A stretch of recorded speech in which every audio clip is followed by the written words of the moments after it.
ఉంచడము. ఈ రెండిటిలో దృఢమైన విశ్వాసాన్ని ఎవరైతే పెంపొందించుకుంటారో వారు ఈ లోకము మరియు ఇతర లోకాల సుఖాల నుండి పూర్తిగా విడవడకపోయినా, ఇది ఇంపార్టెంట్ అన్నమాట.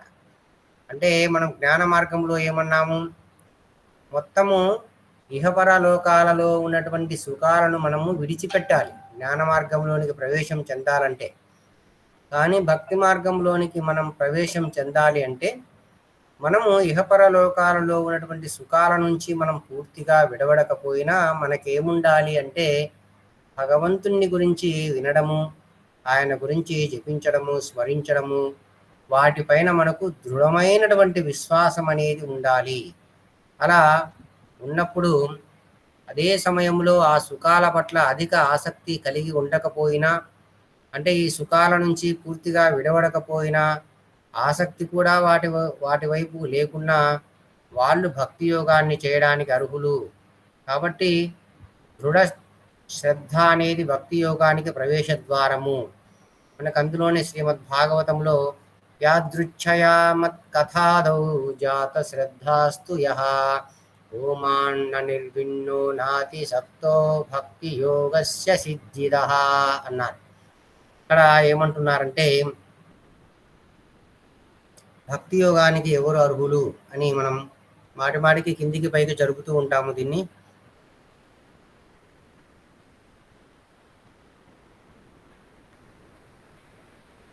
రాసేది కనిపిస్తుంది కదా మాతాజీ?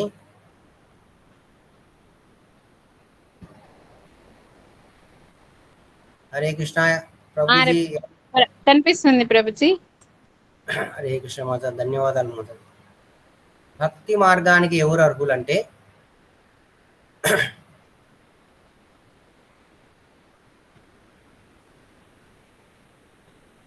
ఒకరు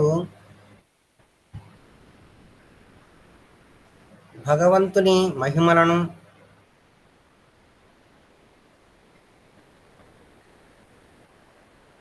నామాన్ని జపించడము,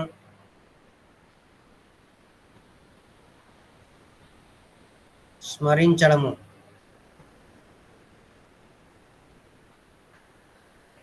వీటిని చేయడంలో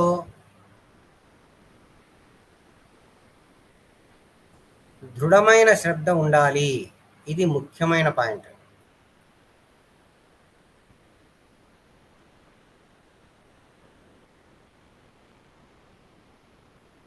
అది నీకు అదృష్టవశాత్తు రాని, అదృష్టవశాత్తుగా లేదా ఒక సాధువు నీకు ఇవ్వడం వల్ల కానీ రావచ్చు.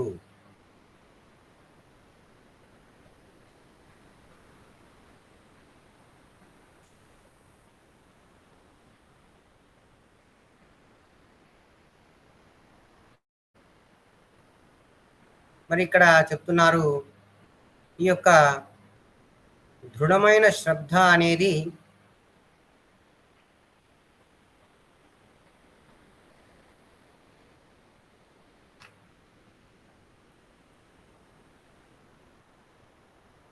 భక్తి యోగానికి ప్రవేశ ద్వారము.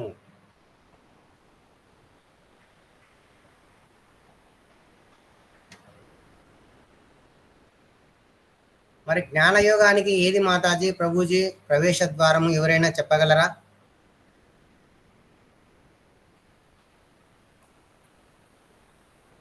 హరే కృష్ణ. నిష్కామ కర్మయోగం ప్రభుజీ. కాదు మాతాజీ. జ్ఞాని సాంగత్యమా ప్రభుజీ? మొదట్లో కాదు మాతాజీ. ఇంకా ఎవరైనా చెప్పగలరా?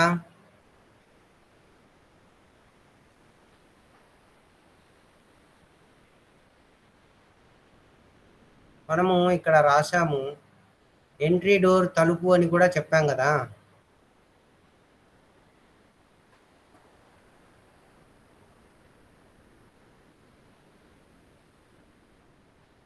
ఇప్పుడు చెప్పండి మాతాజీ, జ్ఞానయోగమానికి అర్హత ఏమిటి?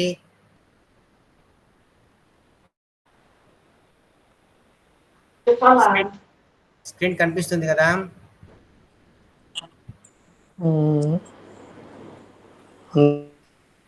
జ్ఞానయోగంలోకి మనం రౌండ్ ఆఫ్ గీసాం చూడండి, తెలుపు కనిపిస్తుందా?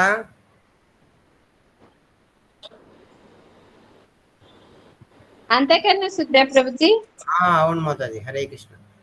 జ్ఞానయోగానికి అంతఃకరణ శుద్ధి, భక్తికి దృఢమైన శ్రద్ధ, ఈ రెండు తలుపులు అనమాట. అర్థమైందా మాతాజీ? అర్థమైంది. హరే కృష్ణ.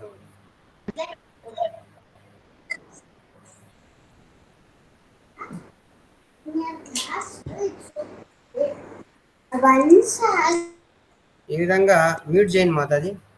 ఇంకా దీనికి ఎవరెవరు అర్హులు అంటే ఇహ లేదా ఇహలోకము లేదా ఈ లోకము,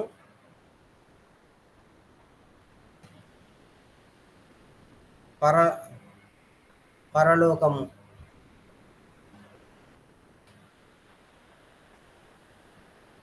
ఈ రెండు లోకాలలో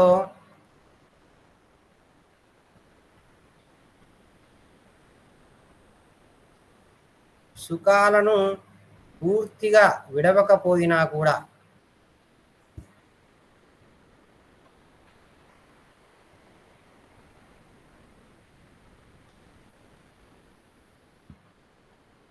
లేదా వాటి మధ్య ఆసక్తి లేకపోయినా, వాటికి ఆసక్తి లేకపోయినా కూడా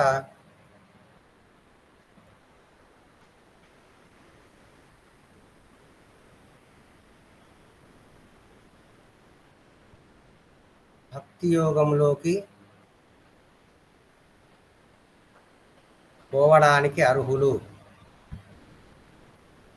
అదే కర్మ మార్గంలో అయితే మాతాజీ, జ్ఞాని మార్గంలో ప్రభుజీ ఎట్లా పూర్తిగా మనము నిగ్రహిస్తేనే జ్ఞాన మార్గంలోనికి ఎంటర్ అవుతాం అన్నమాట. ఈ విధంగా భక్తి మార్గానికి ఎవరు అర్హులు అంటే ఇక్కడ ముఖ్యంగా మనం గమనించాల్సింది ఏంటంటే, దృఢమైన శ్రద్ధ కలవారు భక్తి యోగానికి అర్హులు.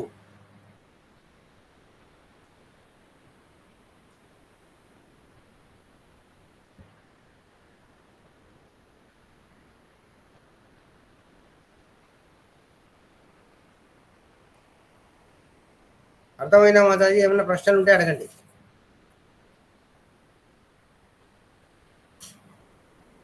ప్రభుజీ ఎవరైనా ప్రశ్నలు ఉంటే అడగండి, లేకపోతే ముందుకెళ్దాం.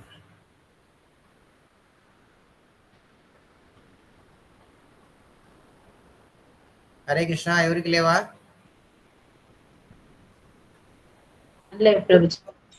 మరి ఎలా అయినా వెళ్తాడు అంటే మనం ముందే చెప్పుకున్నాము, ఎలాగో యాజ్ ఇట్ ఈస్గా ఇది కూడా అంతే. హర్మి అనేటువంటి వారు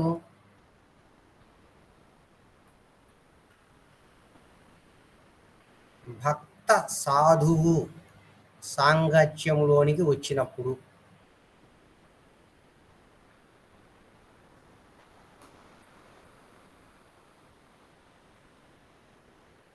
అదే జ్ఞాని అయితే మాతాజీ, ప్రభుజీ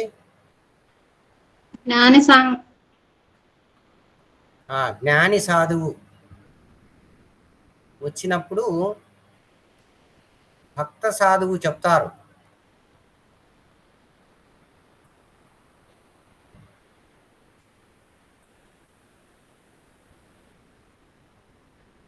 భగవంతుడు పరిపూర్ణమైన వారు,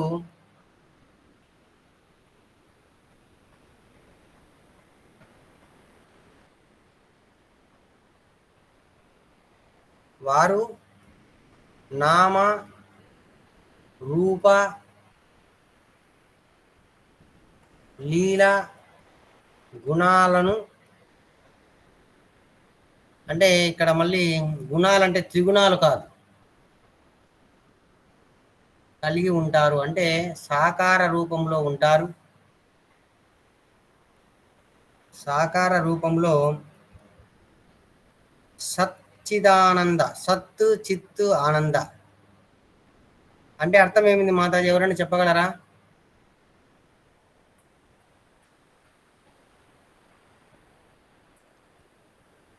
ప్రభుజీ ఎవరైనా చెప్పగలరా?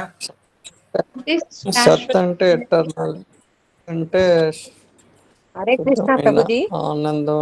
సత్ అంటే శాశ్వతమైన ఆనందాన్ని పొందడం. సరే మాతాజీ, హరే కృష్ణ. మరి ప్రభుజీ మీరు చెప్తారా? అదేంటి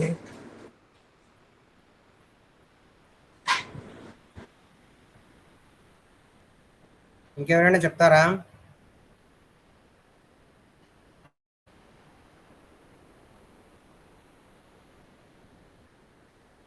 సత్ అంటే మాతాజీ హరే కృష్ణ ప్రభుజీ. శాశ్వతమైన, అంటే ఎల్ల సత్యము. చెప్పండి ప్రభుజీ.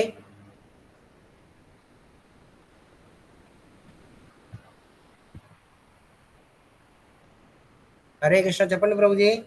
హరే కృష్ణ, అది స్టార్ట్ చేశారు ప్రభు. అదే అదే అదే మరి. సత్ అంటే ఉన్నది సత్యం అంటారు. చిత్ అంటే జ్ఞానం అని, ఆనందం అంటే ఆనందం అని అంటారు.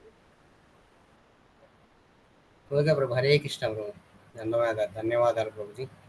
ఇది మనము సచ్చిదానంద విగ్రహం అంటుంటాము. అంటే ఈ వర్డ్స్ మనం గుర్తుపెట్టుకోవాలన్నమాట. ఈ విధంగా కర్మి అనేటువంటి వారికి భక్త సాధువు అనేటువంటి వారు వారి జీవితంలోనికి వచ్చినప్పుడు, అరే మనము భగవంతుడు పరిపూర్ణమైనటువంటి వారు, ఈ బ్రహ్మజ్యోతి తర్వాత ఈ పరమాత్మ అపరిపూర్ణమైనటువంటి వారు, మనము శాస్త్రాల ద్వారా మేమంతా విన్నాము, నీవు కూడా భగవద్ధామం వెళ్ళి భగవంతుడికి సేవ చేయాలి, అందుకోసం నువ్వు భక్తి మార్గంలోనికి రావాలి అని చెప్తారు. అలా చెప్పినప్పుడు ఏమవుతుందంటే, ఈ యొక్క కర్మి అనేటువంటి వారు భక్త సాధువు యొక్క సాంగత్యంలోనికి వస్తారు. వచ్చి ఏం చేస్తారంటే, మనం దీన్ని దైవీ వర్ణాశ్రమము అంటాము. కనిపిస్తుంది కదా ప్రభుజీ?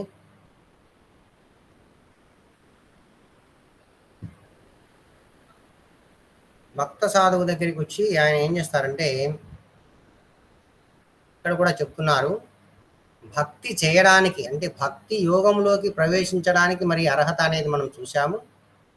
భక్తి చేయడానికి ఎవరు అర్హులు అంటే, జంతువులతో సహా అందరూ భక్తి చేయడానికి అర్హులే. మనము చాలా శాస్త్రాల్లో చూస్తూ ఉంటాము, జంతువులు కూడా భక్తి అనేది చేస్తూ ఉంటాయి. మరి ఎవరైనా భక్తి చేయవచ్చు, కానీ కర్మయోగం అనేది చేయలేవు. ఈ జ్ఞానిలాగా నిష్కామ కర్మయోగము అవి జంతువులు చేయలేవు. అర్థమైందా ప్రభుజీ పాయింట్? హరే కృష్ణ ప్రభుజీ, మాతాజీలు అర్థమైందా? అర్థమైంది ప్రభు. జంతువులు ఎలా భక్తి చేస్తాయి ప్రభు? జంతువులు ఎలా భక్తి చేస్తాయంటే, మనము శ్రీకాళహస్తి మహత్యంలో చూసాము, శివునికి భక్తి చేస్తాయి జంతువులు. తర్వాత గజేంద్ర మోక్షంలో గజేంద్రుడు భగవంతునికి భక్తి చేశాడు చివరి సమయంలో, ఇలా అన్నమాట. శాస్త్రాలు మనకు అక్కడక్కడ జంతువులు భక్తి చేశాయని మనం చెప్తారు. జంతువులు భక్తి చేయడం అంటే వాటికి మనంత జ్ఞానం అనేది ఉండదు, కానీ పూర్వజన్మలో వాసనలు అనేటివి ఉంటాయి. ఇప్పుడు ఉదాహరణకు జడభరతుడు అనేటువంటి వారు తర్వాత జన్మలో జింకగా వచ్చినా కూడా ఆయన పూర్వపు యొక్క వాసనల వల్ల తాను తన యొక్క స్థితిని మర్చిపోలేదనమాట. అప్పుడు జింక దేహంలో ఉన్నా కూడా ఆయన భక్తి చేశారు. తర్వాత మళ్ళీ ఆయన జడభరతుడుగా వచ్చి తర్వాత అలా 3 జన్మలు తీసుకుని ఆయన భగవద్ధామం వెళ్తారు. అర్థమైందా మాతాజీ? ఆ విధంగా అవి జంతువులు అనేటివి యజ్ఞాలు కూడా చేయలేవు. కానీ ఇప్పుడు మనకి శ్రీ చైతన్య మహాప్రభు కూడా ఝారీకాండ అడవుల గుండా వెళ్ళినప్పుడు మీరు చైతన్య చరితామృతంలో వినింటారు. భగవంతుని నామాలను వినడం లేదా కీర్తనలు నృత్యం చేయడము అందరికీ సాధ్యమే. అక్కడ పులులు, సింహాలు, జింకలు, పాములు ఇవన్నీ కూడా నాట్యం చేశాయని మనకు చైతన్య చరితామృతంలో స్పష్టంగా ఉంది. అలాగే ఆ ప్రదేశం కూడా ఉంది, మనం చూడాలనుకుంటే వెళ్ళొచ్చు. అక్కడ బండల మీద కూడా సింహం యొక్క, జింక యొక్క పాదాల గుర్తులు ఒకే చోట ఉండడం ఇలాంటివి గమనించవచ్చు. పోయిన వాళ్ళు చెప్తారు, నేనైతే వెళ్ళలేదు. ఈ విధంగా మళ్ళీ కూడా ఈ యొక్క చతుశ్లోకి యొక్క 4వ శ్లోకంలో జీవగోస్వాముల వారు యస్య సర్వత్రా సర్వదా భక్తి అని చెప్తున్నారు. భాగవతంలో మనకి 2వ స్కందంలో చతుశ్లోకి వస్తుంది. ఈ చతుశ్లోకి అనేటువంటి దానిలో 4వ శ్లోకంపై జీవగోస్వాముల వారు తన వ్యాఖ్యానంలో యస్య సర్వత్రా సర్వదా అన్నారు. అంటే ఎక్కడైనా సరే భక్తి చేయవచ్చు అని చెప్తున్నారు. చూడండి, భక్తి చేయడానికి మనకు పవిత్రమైనటువంటి స్థలం అవసరం లేదు, పవిత్రమైన వస్తువులు అవసరం లేదు, హృదయం కూడా పవిత్రంగా ఉండాల్సిన అవసరం లేదు. అంటే మనం ఇవన్నీ యజ్ఞం చేయడానికి కావాలి. యజ్ఞంలో ఉపయోగించబడే నెయ్యి అటువంటివి కూడా శుద్ధంగా ఉండాలి, కానీ మనకు ఇక్కడ వస్తువులు కూడా పవిత్రంగా ఉండాల్సిన అవసరం లేదు. ఎక్కడ ఉన్నా మన భావన అనేది భగవంతుడు చూస్తారు. మనం ఎంతటి భావంలో భగవంతుణ్ణి మనం స్మరిస్తున్నాము అనేటువంటిది చూస్తాడు. అందుకే ఆయనను భావగ్రాహి జనార్దన అంటాము. కానీ మనం ప్రాథమిక స్థాయిలో ఉన్నాం కాబట్టి, ఉదాహరణకు మనం జపం చేయాలంటే స్నానం చేసి జపం చేయాలి, ఇలా ఉండాలి అన్నమాట. మనము అతీతమైనప్పుడు అవన్నీ కూడా మనకు అవసరం లేదు, ఎందుకంటే భావాన్ని మాత్రమే భగవంతుడు చూస్తారు. ఈ విధంగా భక్తి అందరికీ అన్ని చోట్ల అన్ని సమయాలలో సాధ్యమవుతుంది అని చెప్తుంది. భక్తికి శ్రద్ధ మాత్రమే సరిపోతుంది. ఈ శ్రద్ధ అనేది ముఖ్యమైన పాయింట్. కాబట్టి కర్మలో అనేది మరి జాతి కుల పరిశీలన కూడా ఉంటుంది. మరి ఎందుకంటే వివిధ జాతులకు వివిధ విధులు అనేటివి ఉంటాయి. కానీ భక్తి విషయంలో అది అందరూ చేయగలిగితే జాతిని పరిగణలోకి తీసుకోరు. శ్రద్ధ విశ్వాసం అనేది మాత్రమే భక్తిలో సరిపోతుంది అని చెప్తున్నారు. అయితే ఈ యొక్క ఇప్పుడు జ్ఞాని ఆల్రెడీ వచ్చారు, ఇంకా సాధువు సాంగత్యంలోనికి వచ్చి ఈయన కొన్ని వావ్స్ అంటే కొన్ని ప్రతిజ్ఞల్లాగా కొన్ని అనుసరించాలి. ఈయన భక్తుల సాంగత్యంలోకి వచ్చాడు, ఇంకా సాధువు సాంగత్యంలోకి వచ్చాడు కర్మి అనేటువంటి వారు. మరి ఆయన ఏం చేయాలి అంటే, ఆయన భక్తుల సాంగత్యంలో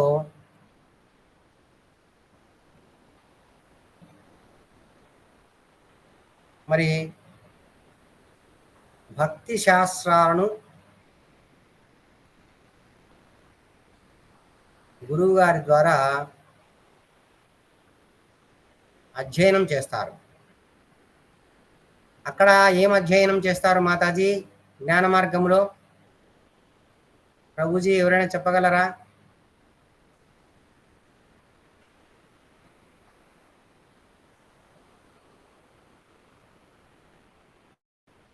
హరే కృష్ణ, ఎవరైనా చెప్పగలరా? ఉపనిషత్తులు అధ్యయనం చేస్తారు ప్రభుజీ.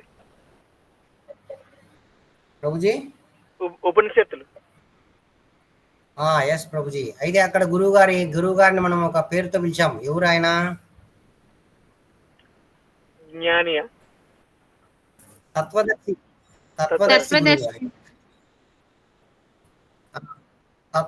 గురువు. కానీ ఇక్కడ భక్తుడు అన్నమాట, ఇక్కడ ఉండే గురువు. సరే ప్రభుజీ, బాగా చెప్పారు, ధన్యవాదాలు. ఆ విధంగా భక్తుల సాంగత్యంలో భక్తి శాస్త్రాలను గురువు గారి ద్వారా అధ్యయనం చేస్తారు. ఇంకా ఏమనుకుంటారు? గురువు గారి యొక్క ఆదేశమే నాకు ప్రాణం అనుకుంటాడు.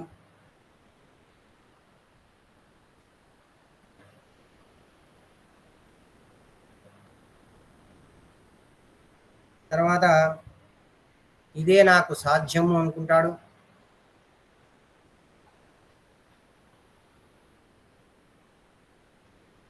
తర్వాత ఇదే నాకు ప్రాణం అని కూడా అనుకుంటాడు. తర్వాత ఏమనుకుంటాడంటే, ఈ శ్రవణ కీర్తన రూపాది భక్తి, మనము భక్తి మార్గంలో ఏ భక్తి చేస్తాము అంటే భగవంతుని గురించి వింటాము, భగవంతుని గురించి స్మరించుకుంటాము, భగవంతుని గురించి పాటలు పాడుకుంటాము, ఇలా అన్నమాట. దీనినే మనము శుద్ధ భక్తి అని కూడా అంటాం. కాబట్టి భగవంతుని గురించినటువంటి ఈ శ్రవణ కీర్తన స్మరణ, ఇంకా మనకి 64 అంగాలు ఉన్నాయి. వాటిలో మనకి 9 అంగాలు ఉన్నాయి. మళ్ళీ వాటిలో 5 అంగాలు ముఖ్యమైనవని చెప్తారు. అవన్నీ మనం తర్వాత చూస్తాము. ఇక్కడ మనం కన్ఫ్యూజన్ అయిపోతాం అన్నమాట. ఈ శ్రవణ కీర్తన స్మరణ రూపాధి భక్తిని నేను ఒక్క క్షణం కూడా వదలను. అంటే నిరంతరము భగవంతుని గురించినటువంటి ఒక్క క్షణం కూడా వదలను. ఒక్క నిమిషం ప్రభుజీ.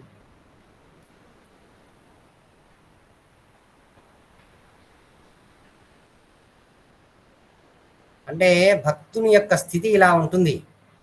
ఏది? భక్తుల సాంగత్యంలోనికి వచ్చినప్పుడు ఇక్కడ ఏంటంటే, నేను నిరంతరము ఏదో ఒకటి శ్రవణమో కీర్తనమో స్మరణమో ఏదో ఒకటి భగవంతుని గురించి నేను తలుచుకుంటూ ఉంటాను అనేది ఇక్కడ మనకు చెప్తున్నారు. తర్వాత మనకి ఇంకొక పాయింట్ ఏంటంటే, నాకు కావలసినది, నేను కోరుకునేది ఇదే. నాకు కావలసినది కూడా ఈ శ్రవణ కీర్తన రూపాది భక్తిని. నేను కోరుకున్నది కూడా ఇదే.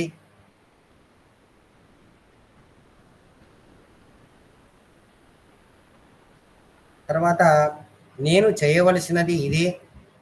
అంటే ఇక్కడ ఇదే ఇదే అంటున్నాము. మరి ఇది అంటే ఏంటంటే శ్రవణ కీర్తన రూపాది భక్తి. నాకు కావలసినది, నేను కోరుకున్నది కూడా ఇదే, నేను చేయవలసినది కూడా ఇదే.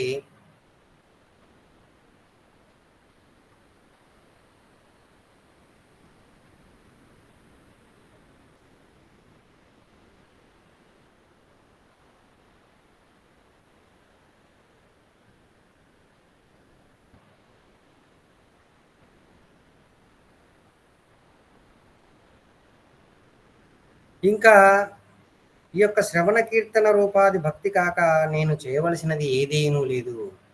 ఇంకా నేను చేయవలసినది ఏదీ లేదు. అంటే అంతగా ఆయన భగవంతుని యొక్క నామస్మరణలో, భగవంతుని యొక్క కీర్తనలో, భగవంతుని గురించి వినడంలో అంతగా నిమగ్నమై ఉంటాడనమాట ఆ భక్తుడు.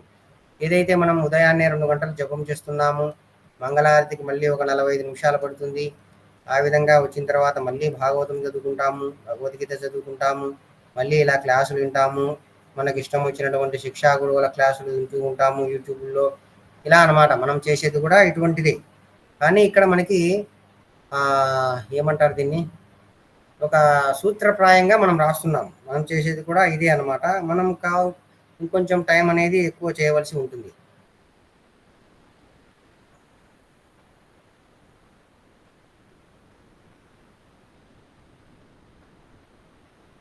ఆ తర్వాత నాకు సుఖం రాని, దుఃఖము రాని, ఏదైతే నేను ఈ శ్రవణ కీర్తన రూపాది, ఇది చాలా ఇంపార్టెంట్. శ్రవణ కీర్తన స్మరణ రూపాది భక్తిని చేస్తున్నప్పుడు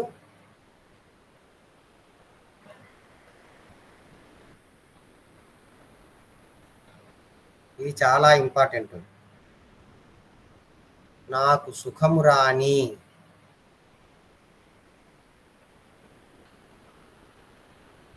దుఃఖము రాని,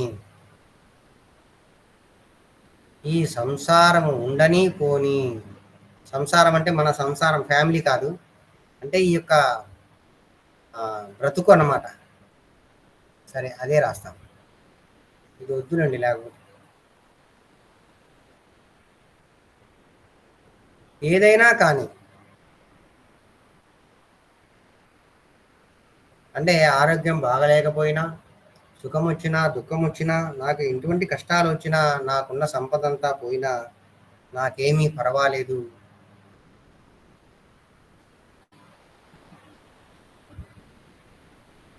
నేను కేవలము ఈ భక్తిని మాత్రమే చేస్తాను.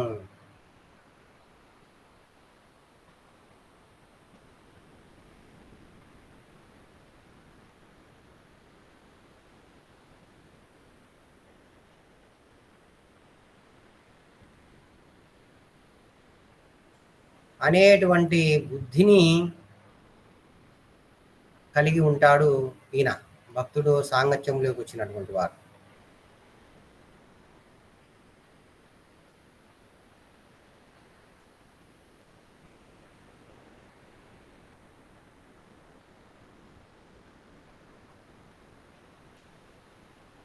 అక్కడ జ్ఞాని అయితే ఏం కలిగి ఉంటాడు మాతాజీ? జ్ఞాని అయితే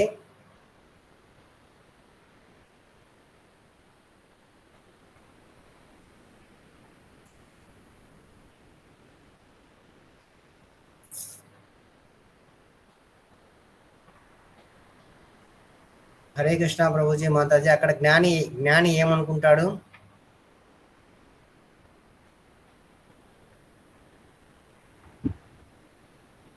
అక్కడ జ్ఞాని ఇవన్నీ ఏమనుకోడు, ఆయన నిష్కామిక తత్వం చేస్తాడు. చెప్పండి మాతాజీ. అంటే ఆయన కూడా ఇంద్రియాలను, మనస్సును నిగ్రహిస్తాడు. అవును, కానీ ఇక్కడ భక్తుడు అలాంటి నిగ్రహంలో లేకున్నా కూడా వెళ్ళొచ్చు అని చెప్తున్నాడు. అది మనకు తేడా అనమాట. మనం కొన్ని తేడాలు చూడాలి. అక్కడ ఏం చేయాలంటే జ్ఞాన మార్గంలోనికి వెళ్ళక ముందే నిష్కామ కర్మలో ఆయన బంగారాన్ని మట్టిని సమానంగా చూసేటువంటి స్థాయికి రావాలి.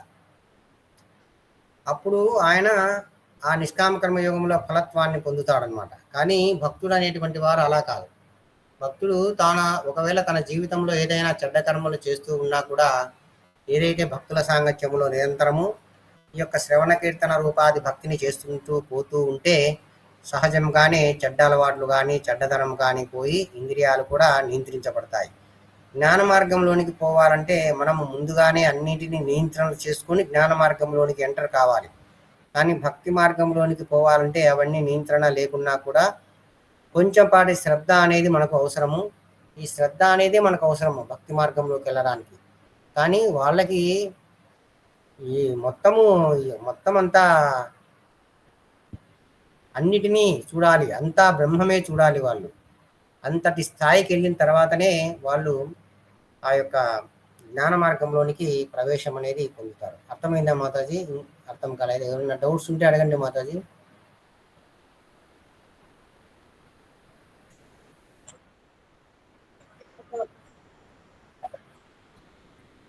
శబ్దావాన్ లభతే జ్ఞానం.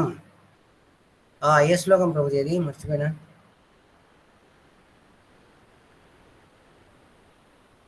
అది వస్తుంది ప్రభు. శబ్దావాన్ అంటే దానికి అర్థమైంది ఇప్పుడు నేను చెప్తాను తొందరలో.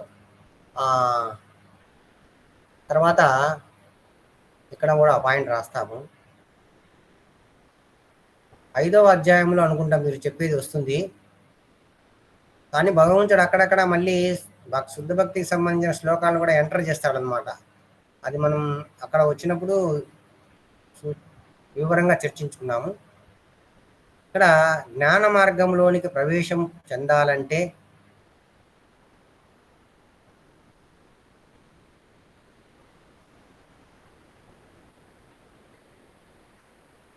అన్నింటినీ సమానంగా చూడాలి.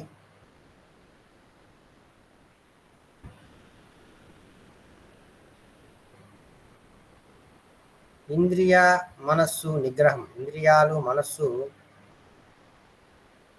నిగ్రహించి ఉండాలి.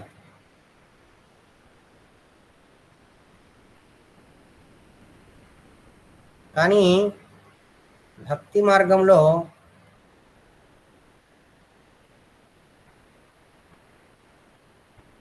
కొంచెం శ్రద్ధ ఉంటే చాలు.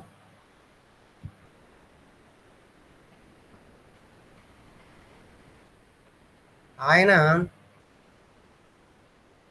ఇంద్రియాలు మనస్సు పూర్తిగా నిగ్రహించుకోలేకపోయినా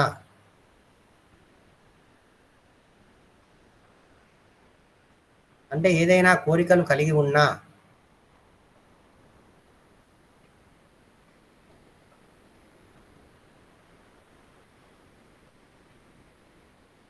భక్తి మార్గంలోనికి ప్రవేశం చెందవచ్చు.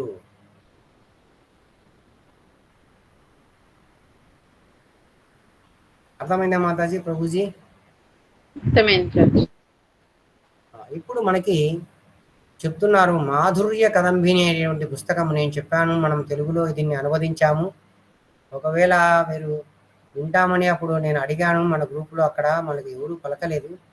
ఇది చాలా చాలా వెరీ వెరీ వెరీ ఇంపార్టెంట్ పుస్తకం అన్నమాట ఇది భక్తులకు. ఈ మాధుర్య కదంబినిలో మనకి ఇక్కడ విసిటి అంటే విశ్వనాథ చక్రవర్తి ఠాకూరుల వారు రచిస్తారు దీన్ని. విసిటి అంటే విశ్వనాథ చక్రవర్తి ఠాకూరుల వారు అని అర్థము. విశ్వనాథ చక్రవర్తి ఠాకూరుల వారు.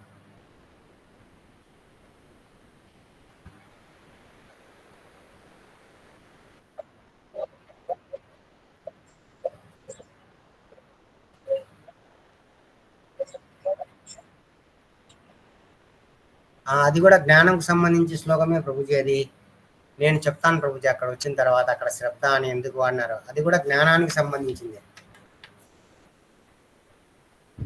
మనం అక్కడ చర్చిస్తాం ప్రభుజీ. ఇప్పుడు విశ్వనాథ్ చక్రవర్తి ఠాకూరుల వారు మాధుర్య కదంబిని అనే పుస్తకాన్ని రాశారు. అక్కడ మనకి భక్తి అనేది ఎలా వస్తుంది అని చెప్తారు. నీకు అదృష్టవశాత్తు భక్తి వస్తుందా లేదా భగవంతుని యొక్క కృప వల్ల నీకు భక్తి వస్తుందా, లేదా పాపకార్యాలు చేయడం వల్ల నీకు భక్తి వస్తుందా? క్షమించండి, పుణ్యకార్యాలు చేయడం వల్ల నీకు భక్తి వస్తుందా? సరే, పుణ్యకార్యాలను చేయడం వల్ల నీకు భక్తి వస్తే మరి పాపకార్యాలు చేసే వాళ్ళు కూడా భక్తిని స్వీకరిస్తున్నారు కదా, మరి భగవంతుడు స్వయంగా నీకు భక్తినిస్తున్నాడా అంటే ఇవ్వడు. మరి భగవంతుడు అలా కొంతమందికి భక్తినిస్తూ కొంతమందికి భక్తిని ఇవ్వకపోతే అతడు పక్షపాతి అవుతాడు కదా. ఇలా మనకి అనేకమైన పాయింట్లు వస్తాయి అక్కడ. మనకి ఫస్ట్ చాప్టర్ అంతా అదే ఉంటుంది. అప్పుడు లాస్ట్లో మనకి ఒకటి నిరూపణ చేస్తారు. ఏమి నిరూపణ చేస్తారు అంటే, భక్తికి కారణం అంటూ ఉండకూడదు. భక్తి రావడానికి ఒక కారణం అంటూ ఉండకూడదు. దాన్ని అహైతుకి అంటారు. భక్తి రావడానికి కారణానికి కూడా కారణం అనేది ఉండకూడదు. అది మనం అక్కడ పూర్తిగా మనకు భవిష్యత్తులో మీరు ఇంట్రెస్ట్ ఉంటే దాని గురించి చర్చ చేస్తాము.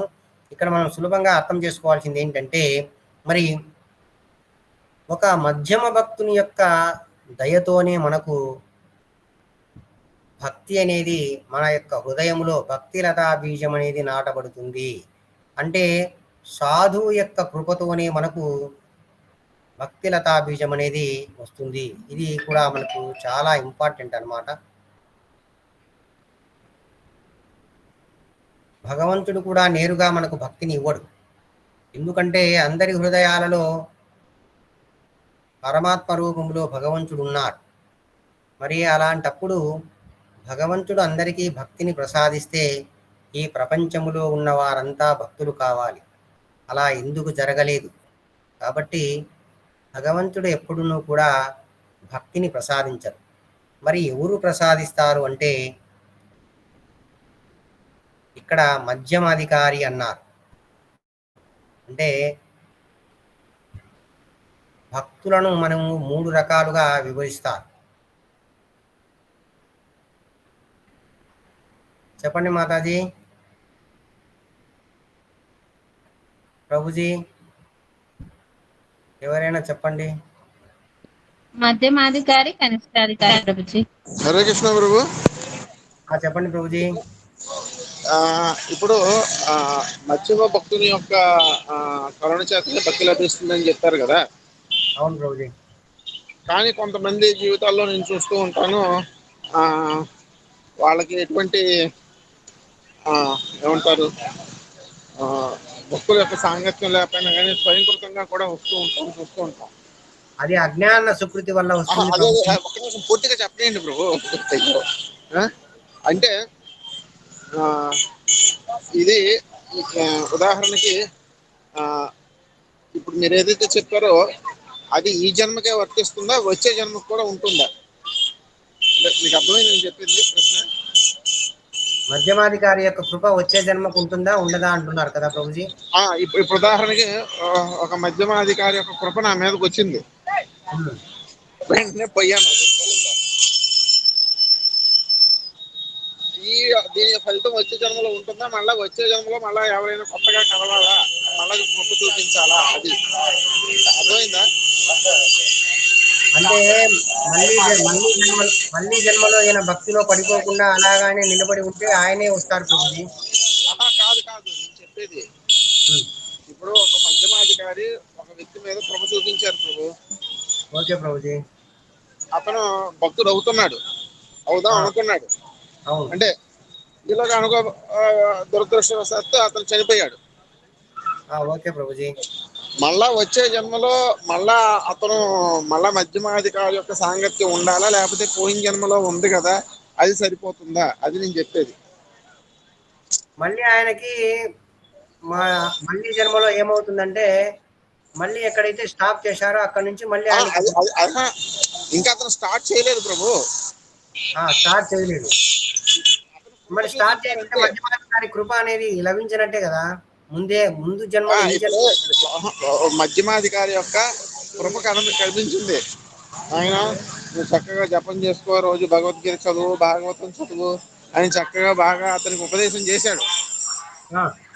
ఇతను కూడా చాలా అవును కదా, నా జీవితం వ్యర్థం చేసుకున్నాను, ఇంకా రేపటి నుంచి నేను బాగా జపం చేస్తాను, చక్కగా మాంసాహారం తిన్నాను, 4 నియమాలు పాటిస్తాను రోజు భగవద్గీత చదువుతాను, భక్తుల యొక్క సాంగత్యంలో ఉంటాను అని గట్టి నిర్ణయం తీసుకున్నాడు.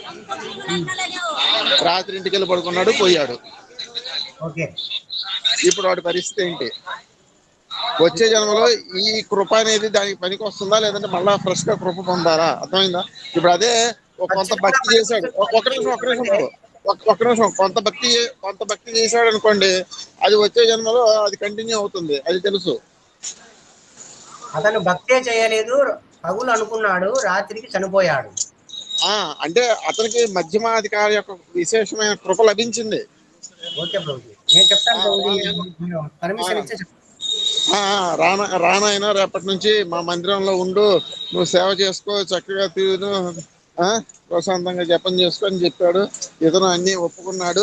ఇక రేపటి నుంచి జపం చేయాలి, ఏ లేకుండా పోయాడు. హరే కృష్ణ ప్రభు. ప్రభుజీ, ఇప్పుడు మీరు అన్నారు ఆయన, నేను నా యొక్క జీవితాన్ని వృధా చేసుకున్నాను ఇన్ని సంవత్సరాలు, నేను ఇంకా భక్తిని చేయాలి, భాగవతం చదవాలి, భగవద్గీత చదవాలి, జపం చేసుకోవాలి, భగవంతుని నేను విస్మరించాను అని ఆయన మనసులో బాధపడ్డాడు. కానీ ఇంటికి వెళ్ళి రాత్రికి రాత్రే చనిపోయారు. అయితే ఇక్కడ మనం ఒక విషయాన్ని గుర్తించాలి.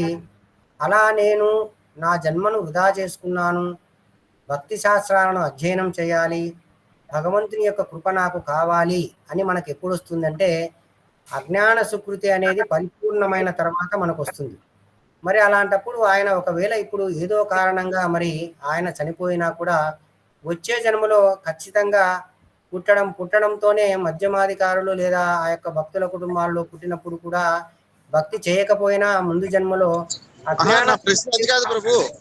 ఆ, నా ప్రశ్న, ఇప్పుడు ఒక మధ్యమాధికారి యొక్క కృప లభించింది. అప్పుడు మళ్ళా జన్మలో కూడా అవసరమే ప్రభుజీ. అది అవసరమా, లేకపోతే ఇది సరిపోతుందా? అంటే ఇప్పుడు లభించింది కదా, ఇప్పుడు ఇతను మారిపోయాడు కదా, వచ్చే జన్మలో కంటిన్యూ చేస్తాడా భక్తి అంటున్నా? మళ్ళా ఇంకొక మధ్యమాధికారి వచ్చి మళ్ళా అతన్ని ప్రేరేపించే వరకు ఆగుతాడా?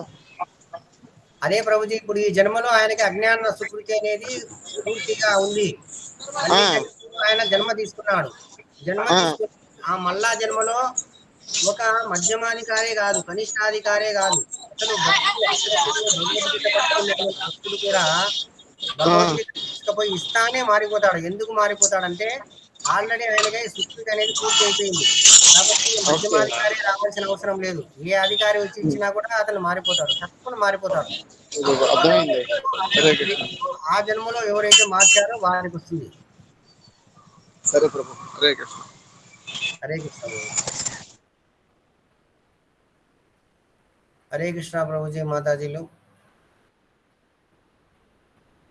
ఇక్కడ మనకు భక్తులు అనేటువంటి వారు 3 రకాలుగా ఉంటారు: ఉన్నతాధికారి, మధ్యమాధికారి, కనిష్టాధికారి అని.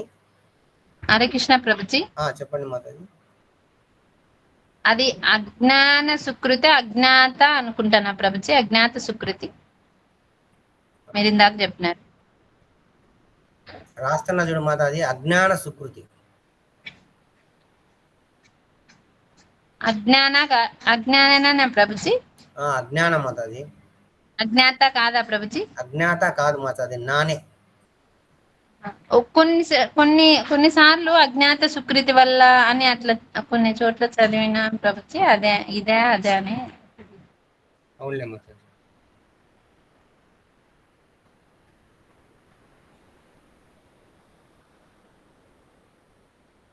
కొన్ని చోట్ల నేను కూడా విన్నాను మాతాజీ, మీరు అడిగింది కరెక్టే, అజ్ఞాత అని కూడా ఉంటది.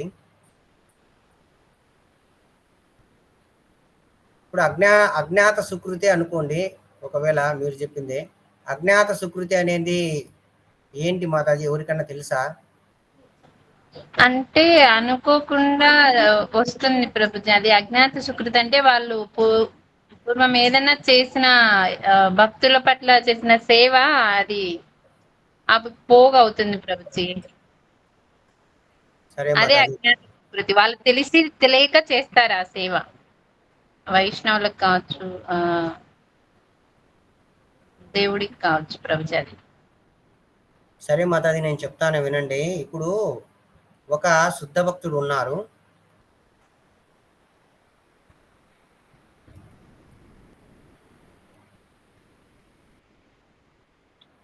ఆయనకు పరిమితమైన జీవిత కాలం ఉంటుంది.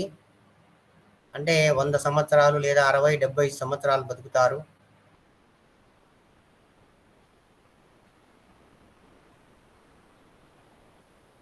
ఆయనకు పరిమితమైనటువంటి వనరులు ఉంటాయి. వనరులు అంటే పరిమితమైనటువంటి సౌకర్యాలు. మనం భక్తిని ప్రచారం చేసేదానికి ఇవన్నీ అన్నమాట. భగవంతునిలాగా ఆయనకు అపారమైన శక్తులు కూడా ఉండవు.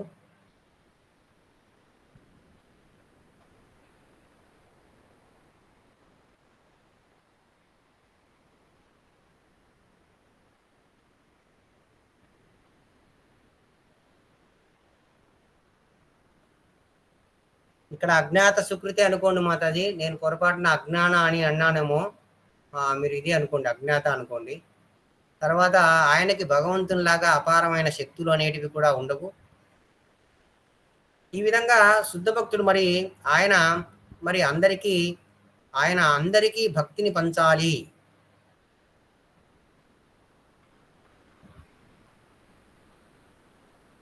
అని అనుకున్నారు.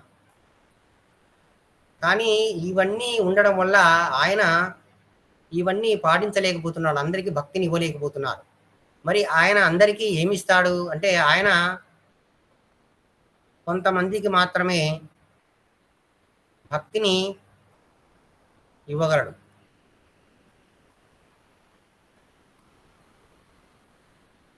మరి కొంతమందికి ఏం చేస్తారంటే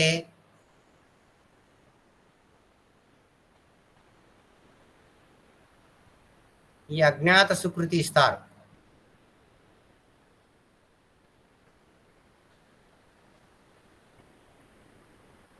అంటే ఇక్కడ అజ్ఞాత సుకృతి అంటే ఏమిటంటే, ఉదాహరణకు మీరు దారిలో వెళ్తున్నారు.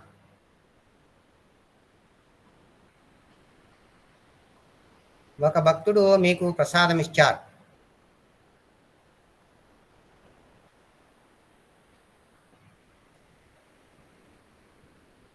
అంటే మీకు అది ప్రసాదం అని తెలియదు, అయినా తిన్నారు.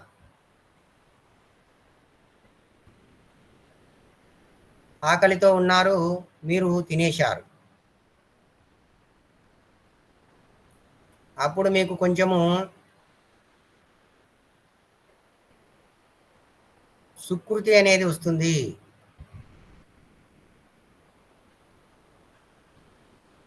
అలాగే మీరు దారిలో వెళ్తున్నారు, అటుగా ఇస్కాన్ భక్తులు ప్రచారం చేస్తున్నారు, సంకీర్తన చేస్తున్నారు. సంకీర్తన చేయడంతో మిమ్మల్ని ఆ సంకీర్తనం ఆ నృత్యంలోనికి లాగారు. మీరు కూడా పోయి నృత్యం చేశారు, హరే కృష్ణ మహామంత్రం చెప్పారు. అలా మీకు కొంచెం సుకృతి అనేది వస్తుంది. మీకు ఊరేగింపుగా భగవంతుని తీసుకొని వెళ్తున్నారు. మీరు ఏదో అర్జెంటుగా పని మీద వెళ్తున్నారు, కానీ అలా మీ తల తిప్పి చూసి భగవంతునికి నమస్కరించారు. అలా అజ్ఞాత సుకృతి అనేది వస్తుంది. అర్థమైందా ప్రభుజీ మాతాజీ? అర్థమైంది ప్రభు. మీరు భక్తి చేయాలని చేయడం లేదు, కానీ ఒక భక్తుడు మీకు ఏమి ఇస్తున్నారంటే మీకు అజ్ఞాత సుకృతి అనేది ఇస్తున్నారు. ఈ విధంగా ఎన్నో జన్మలు గడిచిన తర్వాత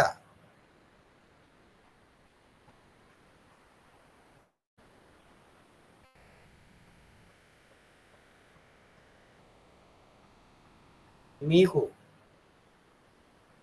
ఈ యొక్క అజ్ఞాత సుకృతి అనేటువంటి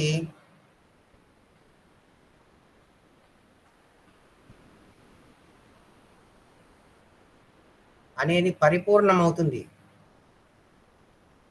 ఎలాగైతే మనము హుండీలో రోజు మనము ₹1 వేసుకున్నాం అనుకోండి, ఏదో ఒక రోజు హుండీ నిండిపోతుంది. అలాగా అజ్ఞాత సుకృతి అనేది మనకు ఎన్నో జన్మల తర్వాత పరిపూర్ణమవుతుంది. అప్పుడు మీ జీవితంలోనికి ఒక భక్తుడు వచ్చి మీకు ఒక భగవద్గీత చదవండి అయ్యా అని చెప్తే చాలు, మీరు భక్తుడైపోతారు. అప్పుడు మీ జీవితంలోకి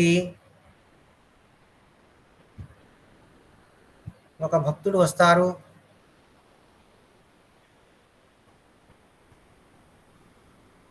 ఆయన కొంచెం మీకు చెప్పిన భగవంతుని గురించి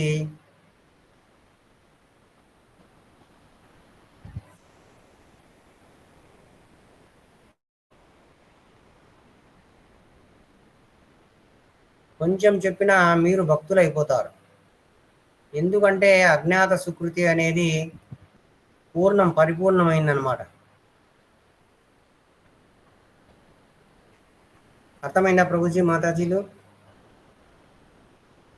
అర్థమైంది ప్రభుజీ. కాబట్టి భక్తుడు ఈ యొక్క అందరినీ భక్తిలోకి తీసుకురావాలనుకుంటాడు, కానీ ఇక్కడ ఆయనకి కొన్ని అడ్డంకులు ఉన్నాయి. కాబట్టి ఆయన తన జీవితంలో కొంతమందిని భక్తులుగా మార్చగలడు, ఎవరికైతే అజ్ఞాత సుకృతి అనేది పరిపూర్ణమై ఉంటుందో. మరి కొంతమందికి ఆయన అజ్ఞాత సుకృతి ఇస్తూ అలా వాళ్ళను మళ్ళీ మళ్ళీ జన్మల్లో మళ్ళీ ఒకవేళ భక్తునిగా మారిపోయేదానికి అవకాశం అనేది ఇస్తారు. ఉదాహరణకు ఒక చిన్న ఉదాహరణ చెప్తాను.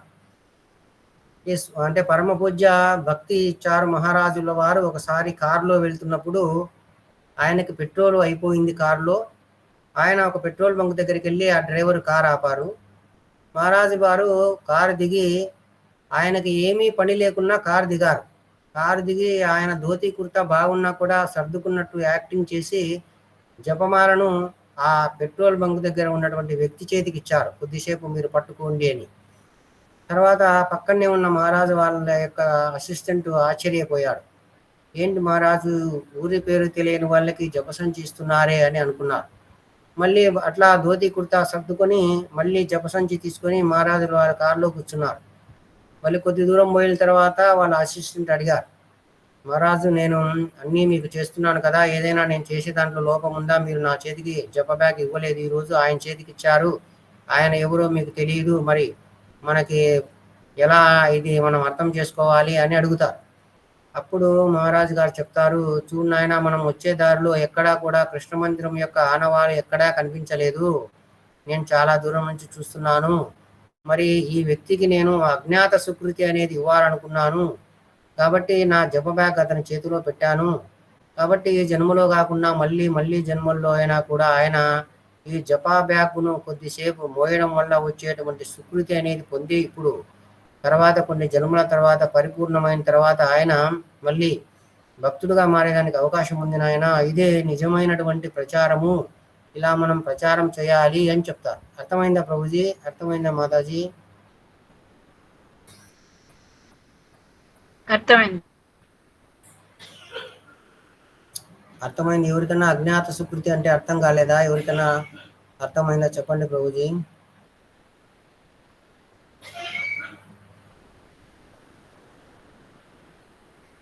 ఇప్పుడు ప్రభుజీ మనకు ప్రశ్న వేశారు.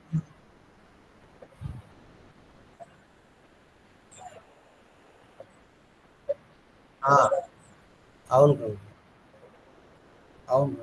ఇప్పుడు మన ప్రభుజీ గారు మనకు మా శిక్షా గురువు అయినటువంటి మా ప్రభుజీ గారు అడిగారు, మరి ఇలా అజ్ఞాత సుకృతి వచ్చిన తర్వాత మరి భక్తుడు చెప్పారు, నువ్వు ఈ రోజు నుంచి అన్ని చేయాలన్నారు, ఈ రోజు రాత్రి ఆయన వెళ్ళి చనిపోయారని.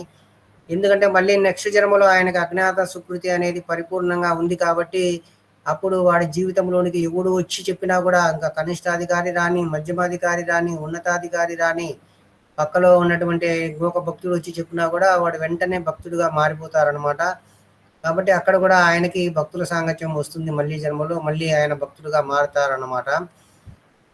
అర్థమైందా ప్రభుజీ? ఎవరికైనా అర్థం కాలేదా? ఇది మనకి సబ్జెక్ట్ మ్యాటర్ కాదు ఇప్పుడు మనము చర్చించే దాంట్లో, అయినా మధ్యలో వచ్చింది కాబట్టి చెప్పాము. ఇది మనకి మాధుర్య కథమణిలో విస్తారంగా వస్తాయి ఇలాంటి విషయాలన్నీ చాలా.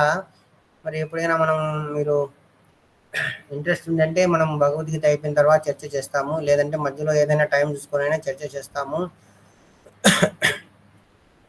ఈ విధంగా ఒక భక్తుని ద్వారా మనము దృఢమైనటువంటి శ్రద్ధను పొంది ఆ విధంగా మనం వైదీ సాధనా భక్తిలోనికి ఎంటర్ అవుతాము. ఈ వైదీ సాధనా భక్తి ఏమిటో కూడా మనము చర్చ అనేది చేస్తాం.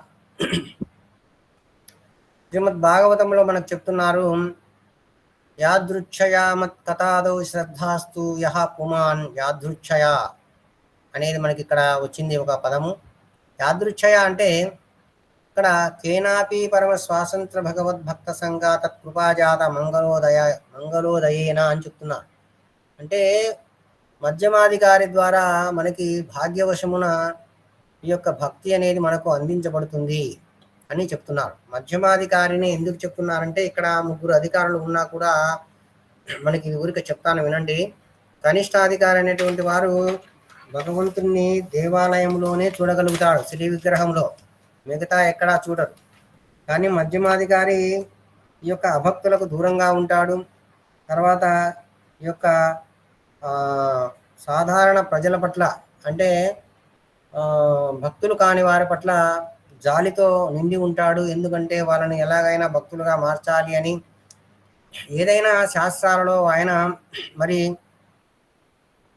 ఉన్నతాధికారిలాగా వివరించలేకపోయినా కూడా దృఢమైనటువంటి శ్రద్ధ అనేది భగవంతుని మీద కలిగి ఉంటాడు. కాబట్టి మధ్యమాధికారి ఎక్కువగా ప్రచారం అనేది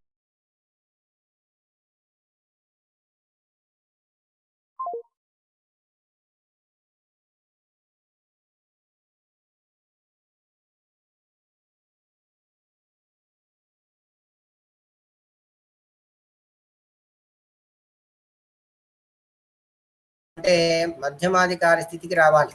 ఉన్నతాధికారి అంటే వాళ్ళు శాస్త్రాలలో బాగా రాటుతేలి ఉంటారు, భగవంతునిపై దృఢమైన శ్రద్ధ కలిగి ఉంటారు. వారు ఇలాంటివన్నీ ఏం పట్టించుకోకుండా ఎక్కువ భక్తి అనే దాంట్లోనే ఉంటారు. కానీ ప్రచారం అన్నిటి వాళ్ళు చేయరు. కానీ వాళ్ళు ప్రచారం చేయాలంటే మధ్యమాధికారి స్థితికి వచ్చి చేయాలి. అలాగే మనకు ప్రభుపాదుల వారు కూడా అలాగానే చేశారు. ఆయన ఉన్నతాధికారి అయినా మధ్యమాధికారి స్థితికి వచ్చి ఆయన ప్రచారం చేశారు మన కోసం అందరికీ. ఈ విధంగా మనకు ఇక్కడ జీవగోస్వాముల వారు, తర్వాత విశ్వనాథ చక్రవర్తి ఠాకూరుల వారు, మరి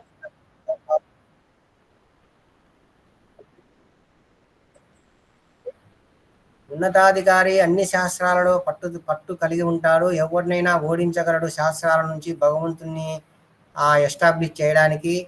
అలాగే ఉన్నతాధికారి వాళ్ళు ప్రచారం చేయడానికి ఎక్కువగా ఇష్టపడుకోకపోయినా వాళ్ళు ఎక్కువగా భక్తిలోనే ఉంటారనమాట. అయితే ప్రభుపాదుల వారు ఎవరైనా సరే ఉన్నతాధికారులు భక్తిని ప్రచారం చేయాలనుకుంటే వారు మధ్యమాధికారి స్థాయికి వచ్చి అంటే అజ్ఞానుల పట్ల దయను కలిగి ఉండి, తర్వాత ఈ చెడు సాంగత్యానికి దూరంగా ఉండి అని మధ్యమాధికారి యొక్క లక్షణాలు ఇవి. ఆయన అజ్ఞానుల పట్ల దయను చూపుతాడు, దృఢమైనటువంటి శ్రద్ధ కలిగి ఉంటాడు భగవంతుని మీద. ఒకవేళ శాస్త్ర పరిజ్ఞానం ఉన్నతాధికారి అంత లేకున్నా కూడా మధ్యమాధికారికి ఎంతో కొంత ఉన్నా కూడా భగవంతుని మీద దృఢమైన శ్రద్ధ కలిగి ఉంటాడు. ప్రభుపాదుల వారు అందుకే మనకు ఉన్నతాధికారి స్థాయి నుంచి మధ్యమాధికారి స్థాయికి దిగి మన కోసము ఆయన భక్తిని అనేది ప్రచారం చేశారు అని చెప్తున్నాను ప్రభుజీ.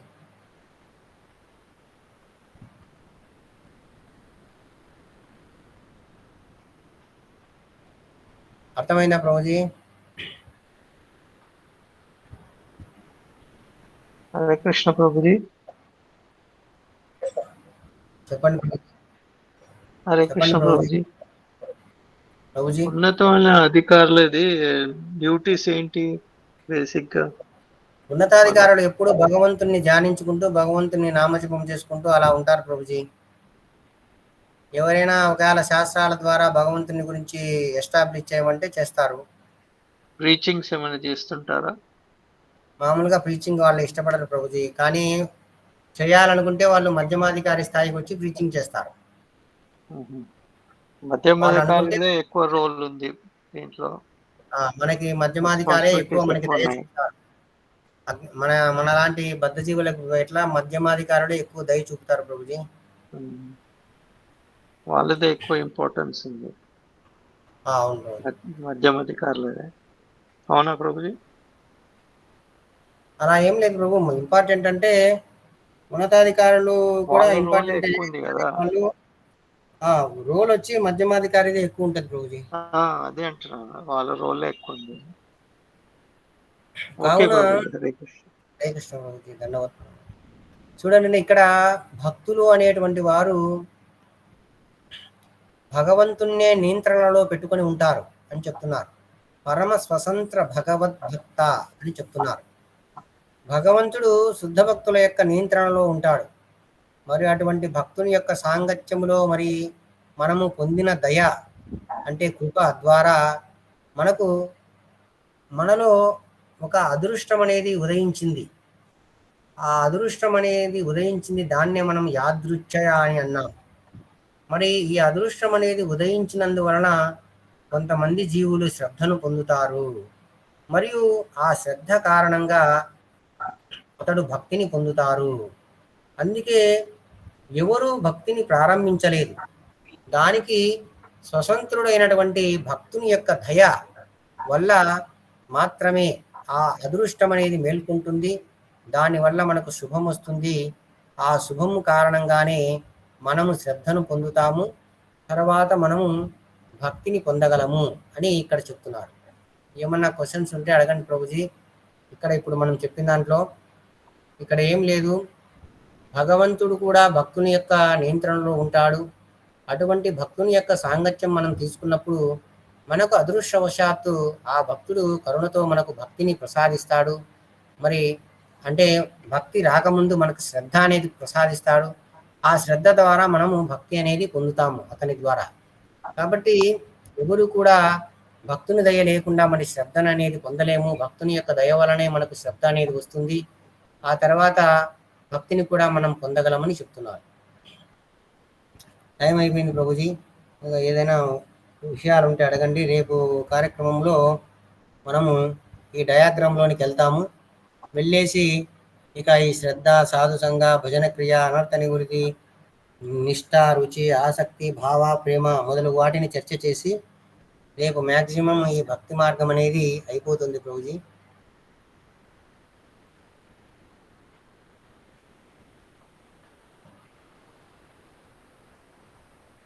ఏమన్నా ప్రశ్నలు ఉంటే అడగండి ప్రభుజీ.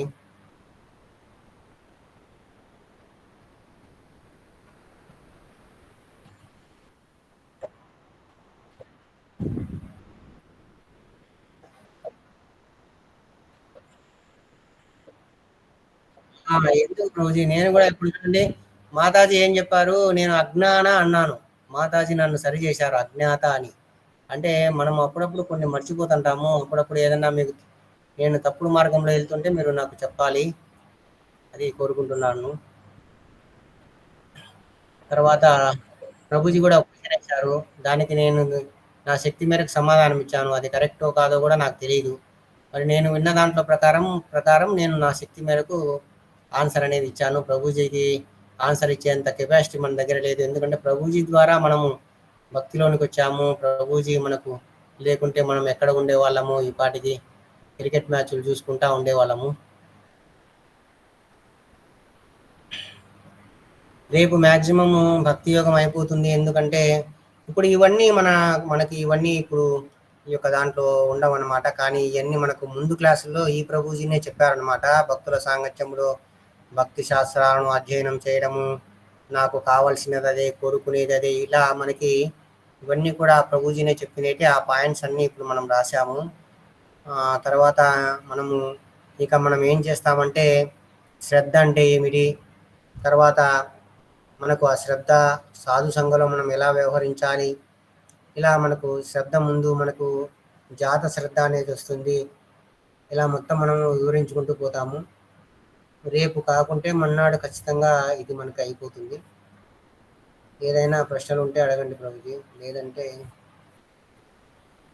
ఏం చేస్తాము, టైం అయింది. మీరు ఉంటామంటే నేను పద్దానైనా చెప్తాను, కానీ ముద్దులేని ప్రభుజీ, టైం అయిపోయింది కదా. ఇలా మనం ఇవన్నీ వివరించుకుంటాము. శ్రద్ధ, తర్వాత స్క్రీన్ కనిపిస్తుంది కదా ప్రభుజీ, ఈ శ్రద్ధ, సాధు సంఘ, భజన క్రియ, అనర్థ నివృత్తి, నిష్ఠ, రుచి, ఆసక్తి, భావ, ప్రేమ, ఇవన్నీ మనము రేపు వివరించుకుంటాము. ఇక్కడ వస్తున్నాయి చూడండి, మీరు కూడా చదువుకొని రండి.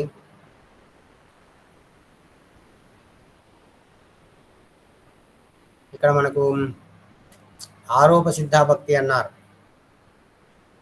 ఇక్కడ మనం భక్తి ప్రకారాన్ని ఒకటి మొదలు పెట్టాము, 2 క్లాసులు చెప్పి ఆపేశాము. దాంట్లో వస్తాయి ఇవన్నీ. ఆరోప సిద్ధాభక్తి, సంఘ సిద్ధాభక్తి, స్వరూప సిద్ధాభక్తి అని. ఆరోప సిద్ధాభక్తి అంటే కర్మార్పణం చేయడం అన్నమాట, భగవంతునికి కర్మను అర్పించడం. అటువంటి భక్తిని మనము ఆరోప సిద్ధాభక్తి అంటాం. సంఘ సిద్ధాభక్తి అంటే జ్ఞానం యొక్క అంగాన్ని మనం ఇప్పుడు జ్ఞాన మార్గంలో చూసాం కదా, మనసును, ఇంద్రియాలను నిగ్రహించడము, ఉపనిషత్తుల అధ్యయనం చేయడము, అలాంటి జ్ఞానాంగాలు మనము 13వ అధ్యాయము 8 నుంచి 12వ శ్లోకాల్లో ఉన్నాయని మనం చెప్పుకున్నాము భగవద్గీతలో. చెప్పుకున్నాం కదా మాతాజీ జ్ఞాన మార్గంలో. అవును ప్రభుజీ. అవన్నీ జ్ఞానాంగాలు. అలాంటి జ్ఞానాంగాలకు భక్తిని జోడిస్తే మనము దాన్ని ఏమంటామంటే సంఘసిద్ధ భక్తి అంటాము. ఒకవేళ నిదానంగా వెళ్ళినా రేపు మన్నాడైనా దీన్ని చర్చ చేస్తాంలేండి, అంతా చెప్తాము మీకు. మరి స్వరూప సిద్ధ భక్తి అంటే మనం చెప్పుకున్నాము ఇందాక శ్రవణ కీర్తన రూపాది భక్తి అని. దీంట్లో మళ్ళీ చాలా రకాలు ఉంటాయి, అవన్నీ వద్దులేండి, ఇప్పుడు అంతా కన్ఫ్యూజ్ అయిపోతారు. ఇక్కడ ఆరోప సిద్ధ భక్తి వచ్చింది కాబట్టి చెప్తున్నాము. ఈ విధంగా అన్నీ కూడా మనము మెల్లగా అనేది చర్చ అనేది చేస్తాము. 1-2 క్లాసుల్లో ఈ భక్తి యోగం అయిపోతుంది. ఎందుకంటే మనకు భక్తి యోగం అనేది చాలా ఇంపార్టెంట్ కాబట్టి, మనం కూడా భక్తి యోగంలోనే వెళ్ళాలి కాబట్టి కొన్ని నిదానంగా కొంచెం వెళ్దాము. ఇది ఇక్కడ వచ్చాయి, మనకు స్క్రీన్ కనిపిస్తుంది కదా మాతాజీ ప్రభుజీ. హరే కృష్ణ స్క్రీన్ కనిపిస్తుంది కదా. హరే కృష్ణ ప్రభుజీ, మాతాజీ స్క్రీన్ కనిపిస్తుందా? కనిపిస్తుంది ప్రభుజీ. ఇక్కడ మనం గీసాం చూడండి, రౌండ్ ఆఫ్ లయ, విక్షేపము, అప్రాపత్తి అన్నాము, ఇక్కడ అప్రతిపత్తి అని రాశారు. కషాయ, రసాస్వాదనము, ఇవన్నీ మనకు మాధుర్య కదంబినిలో వస్తాయి.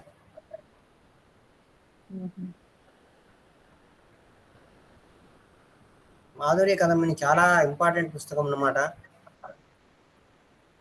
ఈ విధంగా మనకి భక్తి యోగం అనేది ఇంకా అయిపోతుంది ఈడి వరకు. రేపు లేదా ఆ మరుసటి రోజు వరకు ఇది ఉండే అవకాశం ఉంటుంది. ఈరోజు కొంచెం ఈ అజ్ఞాత సుకృతి లేకుంటే కొంచెం ముందుకు వెళ్ళే వాళ్ళం శ్రద్ధ వరకు. సరే, ఏం కాదు. ఇంకేమన్నా ప్రశ్నలు ఉంటే అడగండి ప్రభుజీ, లేదంటే ఎండ్ చేస్తాము.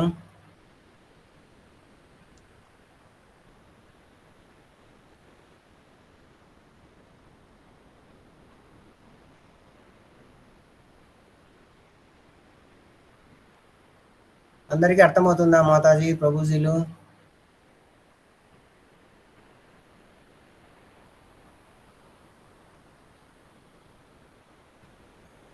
ఏం ప్రశ్నలు లేకుంటే ఏం చేస్తామా మాతాజీ ప్రభుజీ?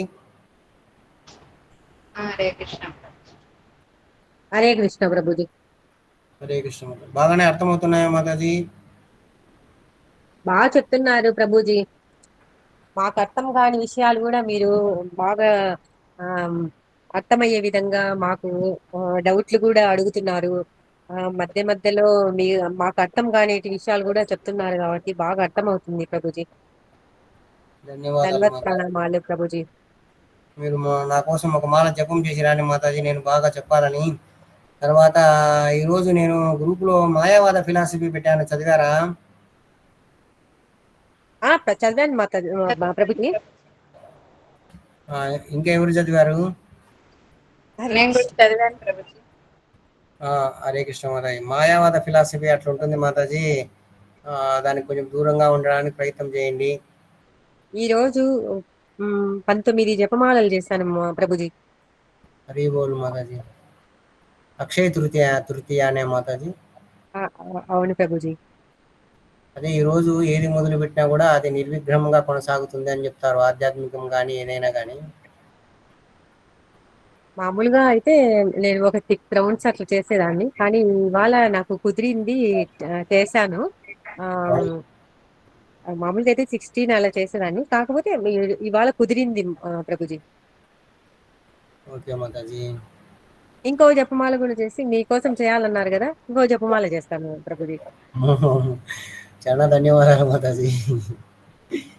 నా కోసం ప్రార్థించండి, భక్తిలో పడిపోకూడదని, భక్తిలో ఎలాగైనా కళ్యాణాలని, భక్తిలో వచ్చే కష్టాలను ఎదుర్కోవాలని, భౌతిక జీవితంలో వచ్చే కష్టాలు ఎదుర్కోవాలని, అటువంటి మనసు కొంచెం అటువంటి ధైర్యాన్ని నాకు భగవంతుడు ప్రసాదించాలని కోరుకోండి మాతాజీ. అంతకంటే ఏముంది నాకు. ప్రభుజీ, ఆల్రెడీ మీరు దీనిలో వచ్చేసారు కాబట్టి మీకు ధైర్యము అన్ని వచ్చేసాయి ప్రభుజీ. మీరు అవన్నీ కోరుకోని అవసరం లేదు. ఆల్రెడీ మీకు స్వామి అనుగ్రహం ఉంటేనే మీరు మాకు చెప్పగలుగుతున్నారు, మేము అర్థం చేసుకోగలుగుతున్నాము. మీరు మీకు ఆల్మోస్ట్ స్వామి మీకు ఉన్నారు ప్రభుజీ. అంతా ఏం లేదు మాతాజీ, నేను కూడా మీలాగా, మీరు నా కోసం ప్రార్థించండి మాతాజీ అందరికి. తప్పకుండా ప్రభుజీ. హరే కృష్ణ మాతాజీ. హరే కృష్ణ. నేను కూడా భయపడతాను మాతాజీ. ఇప్పుడు కూడా కొన్ని సార్లు ఇంకా నేను పూర్తిగా దృఢంగా రావాలి. ఇప్పుడు మనకు ఒక శ్లోకం వస్తుంది రేపు, అనుకూల్యస్య సంకల్ప ప్రతికూల్యస్య వర్జనం రక్షయిష్యతి విశ్వాస భోక్తృత్వే వర్ణనం భోక్తృత్వే కార్పణ్యం భోక్తృత్వే వర్ణనం కార్పణ్యం ఆత్మనివేదనం అని ఆ శ్లోకం అది ప్రకారం. శరణాగతి కదా ప్రభుజీ, అది శరణాగతి. అవును మాతాజీ, ఉమ్. అది కూడా చెప్తాము. కొంచెం నిదానంగానే వెళ్దాం మాతాజీ. భక్తి మార్గం మనకు అవసరం కాబట్టి మెల్లిగా వెళ్దాము. తర్వాత శరణాగతి రోజు శరణాగతి 6 విధాలుగా ఉంటదంట కదా ప్రభుజీ. చెప్తాను మాతాజీ, రేపు కానీ మరుసటి రోజు కానీ. అది కొంచెం దాన్ని మనం భక్తి మార్గంలోకి వెళ్ళాలి కాబట్టి భక్తి మార్గాన్ని ఒక 2 రోజులైనా తీసుకొని మళ్ళీ ఒక రోజు మనం చర్చ పెట్టుకున్నాం. మొన్నట్లాగానా జ్ఞానయోగం గురించి చర్చ చేశాం కదా, అలాగా మళ్ళా చేసిన తర్వాత భగవద్గీత 2వ అధ్యాయంలోకి వెళ్తే ఇంకా మీకు మొత్తం శ్లోకాలన్నీ అర్థమవుతా వస్తుంటాయి. హరే కృష్ణ మాతాజీ. అయితే సెలవు మాతాజీ. అందరికీ ధన్యవాద ప్రణామాలు. మీరందరూ నేను చెప్పేది ఏదో వినడానికి వచ్చారు. మరి నేను మీకు న్యాయం చేస్తానో లేదో నాకు తెలియదు. మరి ఏదైనా తప్పులుగా ఉంటే మీరు నన్ను మన్నించండి ప్రభుజీ అందరూ. హరే కృష్ణ. శ్రీమద్ భగవద్గీత గ్రంథరాజుకి జై, శ్రీల ప్రభుపాదుల వారికి జై, శ్రీల గురుదేవుల వారికి జై, హితాయ గౌర ప్రేమానంద. హరే కృష్ణ ప్రభుజీ. హరే కృష్ణ ప్రభుజీ.